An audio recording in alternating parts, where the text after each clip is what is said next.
Praise the Lord. இன்றைய வேதாகம வசனம் எபேசியர் 5:2. கிறிஸ்து நமக்காக தம்மை தேவனுக்கு இனிய வாசனையான காணிக்கையாகவும் பலியாகவும் ஒப்புக்கொடுத்து நம்மில் அன்பு வைத்தது போல நீங்களும் அன்பாக நடந்து கொள்ளுங்கள். இந்த வசனம் கிறிஸ்துவின் அளவற்ற அன்பை நமக்கு நினைப்பூட்டுகிறது. மனித குலத்தின் ரட்சிப்புக்காக இயேசு கிறிஸ்து தம்முடைய வாழ்க்கையே பலியாக கொடுத்தார். அவருடைய அன்பு வெறும் வார்த்தைகளால் மட்டுமல்ல, செயலிலும் தியாகத்திலும் வெளிப்பட்டது. இன்று நாம் வாழும் வாழ்க்கையில் உலகில் அன்பு மிகவும் குறைந்து கொண்டே இருக்குது. ஆனால் கிறிஸ்துவின் பிள்ளைகளாகிய நாம் அவர் காட்டிய அன்பின் பாதையில் நடக்க அழைக்கப்பட்டிருக்கிறோம். நம்மை நேசிப்பவர்களை மட்டும், நம்மை புரிந்து கொள்வர்களை மட்டும் நமக்கு நேசிப்பது அன்பு அல்ல, நமக்கு எதிராக இருப்பவர்களையும் அன்புடன் நடத்த வேண்டும்.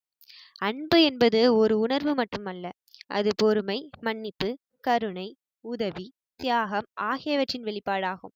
நம்முடைய வார்த்தைகளின் செயல்களிலும் கிறிஸ்துவின் அன்பு பிரதிபலிக்கும் போது நம்மை சுற்றியுள்ளவர்களும் தேவனுடைய அன்பை உணர முடியும். இன்று உங்கள் குடும்பத்திலும், நண்பர்களிடத்திலும், வேலை செய்யும் இடத்திலும் அல்லது பள்ளியில் ஒருவருக்காகவது கிறிஸ்துவின் அன்பை செயலின் மூலம் காட்டுங்கள். சிறிய ஒரு நல்ல செயலும் ஒருவரின் வாழ்க்கையை மாற்றலாம்.